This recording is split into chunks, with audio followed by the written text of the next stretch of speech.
What was your first thought? And then what's your thought now? Is he going to be a major change agent, or is it going to be an overblown story? Well, my first thought was that when I was at the Sun Valley conference this year, I always saw Don Graham and Jeff Bezos talking together. And I thought, what are these guys having to talk about so long? Now I understand why. So that was my first thought. The second thought was, I don't believe that this is a kind of private toy of Jeff Bezos that he just bought because he wants to have some political influence or something like that. I think it can be, I mean, I don't know, but it can be part of a very smart strategy. He simply bought it privately because he didn't want to have the debate with his shareholders why buying a print asset. But he believes in the brand, as you said in your presentation. I fully agree. He believed in the power of the brand. He believed in the power of the content. And of course he wants to develop Amazon and particularly his devices into content players. Yeah. Not only content distributors, but also content players. In the book publishing, it's very easy. Every author can access directly and almost avoid a traditional publisher. And in the magazine or newspaper model, it's a bit more complicated. And he starts the first step with one of the most prestigious and powerful news brands in the world. I think it was a very smart move. And at that price, we would have bought the Washington Post immediately, without due diligence. You didn't get a call? They didn't call you? Let me just ask Andrew to answer that one, and then we'll go to the question. I think it's a really exciting opportunity. Yeah. I think it's a really exciting opportunity for the industry. I think it's exciting on two fronts. One is you've got the master of data analytics and consumer insight marrying up with the content company. Yeah. And B, the clash of cultures between a tech company and a newsroom to see how that works as well. So I think it's going to be really interesting to watch it from the two sides. It's going to be fascinating. Yeah. The question over here. Yes, two questions to Mr. Döpfner, Karl Malik, the media newsletter. Mr. Döpfner, can you give us a rough idea, entering so successfully with 47% profit in the digital business as your total investment in this business? First question. Second question, you sold out recently, a few weeks ago, one of the most successful, biggest regional newspaper, Hamburg Abendblatt, and a lot of magazine titles to Funke Mediengruppe, transferring about 900 employees to another big competitor. Does that mean the final showdown for print at Axel Springer's portfolio? Okay, Well, first question, just to give you a rough dimension of it, we are generating now approximately $250 million of EBITDA with digital businesses, partly organic, partly inorganic acquisitions. And for the acquisitions, we spent north of $1 billion in the last 10 years in order to acquire that portfolio. The deal that you referred to, we are still waiting for the approval of cartel authorities. That's why it is still a plan, not a done thing. But there are no reasons to think that they are not approving it. We definitely don't see it as a kind of showdown, and I think it is not a print or no print decision. It's not that the Funke Group believes print will grow forever and we think print is dead. That's not the point. I think both companies see the challenges, the structural changes in our industries, and we came to the conclusion you have to focus on your core competencies, on your strongest brands. And in the regional newspaper business, we had no chance to grow, simply because of the role that the Bild-Zeitung plays. In Germany, the cartel authorities think that Bild has a market-dominating position, which we think is completely ridiculous, particularly if you take into account players like Google and others, but nevertheless it is as it is. We have to live with it, and we were not able in the last decades to buy even a minority of any other regional newspapers. And I think regional newspaper can prosper if you do it like Warren Buffett, or if you do it like potentially the WATS Group, the Funke Group is doing it, that you build large chains of regional newspapers with high cost synergies on the overhead side, where you really can focus on decentral regional journalistic qualities and investments. That's what the WATS Group can do, what we could not do. The same is true for the TV listings business, and you simply have to come to a conclusion: either you grow and generate synergies on that front, or you have to divest and take the money in order to transform the company further into a truly digital media company and to strengthen the journalistic quality of the remaining key brands of the company. That was the idea behind it. My name is Didi. I'm CEO of the largest news media company of India, by reach I'm talking about. My question is to Mathias. I would like to know how the 47% return on digital. How much percentage is coming to your organic growth and how much to inorganic? 47% breakup of organic and inorganic. Well, this figure I cannot give you because it's hard to say, if you bought a company 5 years ago, is it now organic growth or is it inorganic growth? Even in the existing organic projects, we have some inorganic elements, so that is definitely impossible to break out. What I can tell you that we have 3 pillars where this digital strategy is based on, and these 3 pillars are basically representing the traditional revenue streams of a publishing company or newspaper company. It is on the one hand content and the paying consumer who is paying for the content. It is thirdly second advertising, and in the digital space particularly performance-based advertising models, and thirdly it's classified ads. That was the business model of a newspaper. So you create the best possible journalism and make your readers pay for it. You use the reach that you have achieved and monetize it towards advertising clients, and you take advantage of that position and build classified ad platforms in real estate, cars and jobs. And those are exactly the 3 things that we are doing in the digital world, and in all 3 areas with organic and inorganic elements. Hello, my name is Katja Riefler from Engel, Berlin.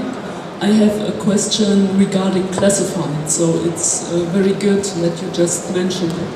I wondered, because the big classified players we have in digital right now, they have grown without any editorial help. And I wanted to know if you see synergies. You have been talking a lot about journalism, if there are any in the digital world, or whether the classifieds will just keep on growing as a separate business that perhaps can even live better without the help of publishers.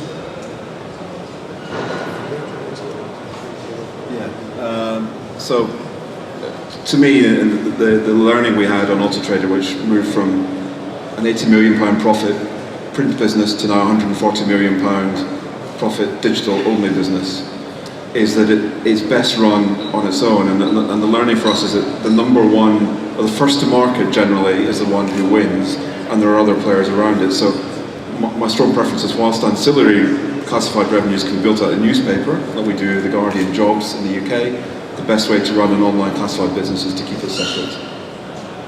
So I would first of all agree with your observation that it is true that the classified players can do their business independent from journalism, and that's a big difference to the analog world. We have to take that into account and not fool ourselves.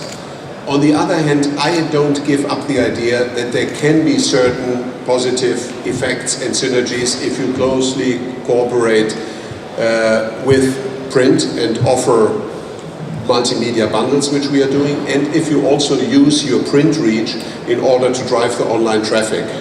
And you now could say, okay, that's naive, it's not going to work.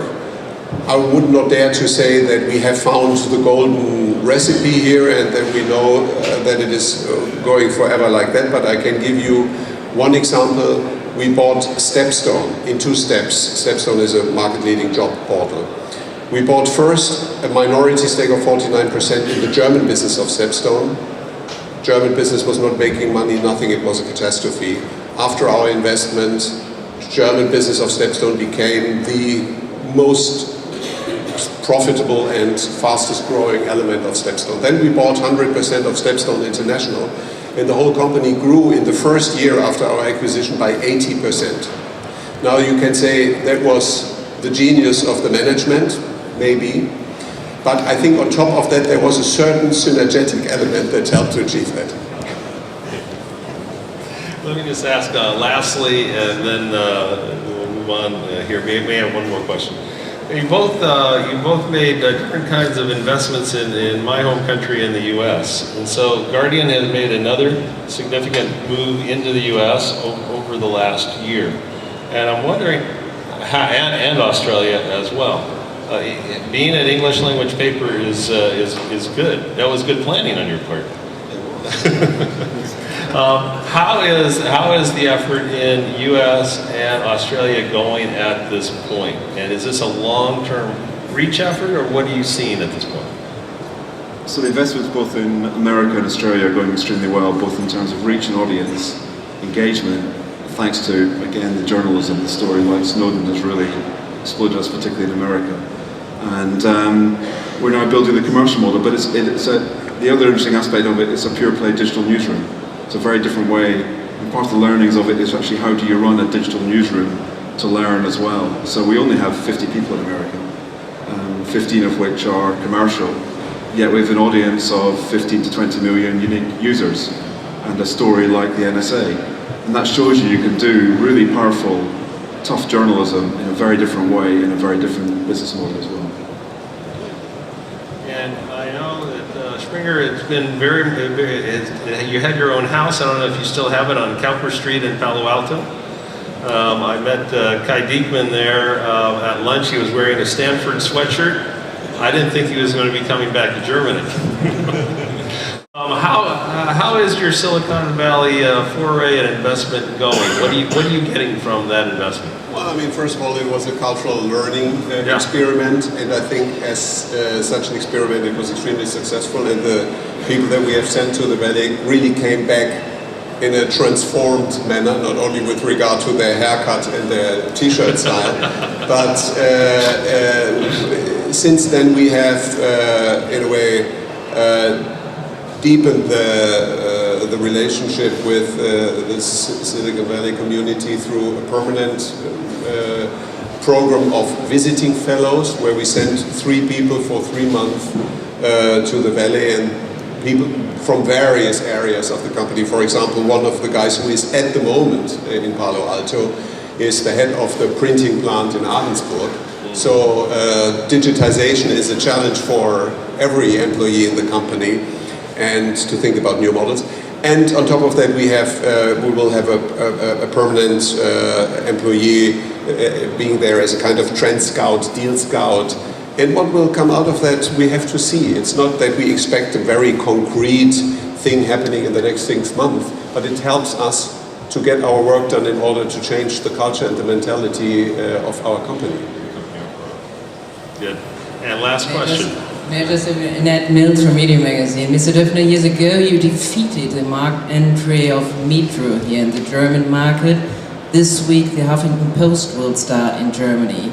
So which kind of influence do you expect by the market entry of Huffington Post, especially for your digital strategy, that this apostrophe journalism, kind of journalism, does influence something? First of all, and also you, Mr. Miller, you have a lot of experience already with the HuffPost Great Britain. it's an interesting parallel that you have shown here. First of all, I have to say that I'm full of respect for the Huffington Post. I think it's a great, a very successful enterprise, and I think it can play a very, very good role in the world of publishing, under one simple precondition, and I don't give up my hope that this is going to be achieved one day, that they're going to charge for their readers and that they're going to pay for their writers. That would be then an ideal world. Huffington Post is one of many competitors we have now in the UK. I think it's great. I mean, the more people who are trying things and innovating and trying to do things, it's fantastic. I saw the social reach they have in video is huge. That really intrigues me. And they're also a social network as well. But it's just another player, and we have to keep working with it. It's fine. I want to thank our guests very much for a vigorous discussion.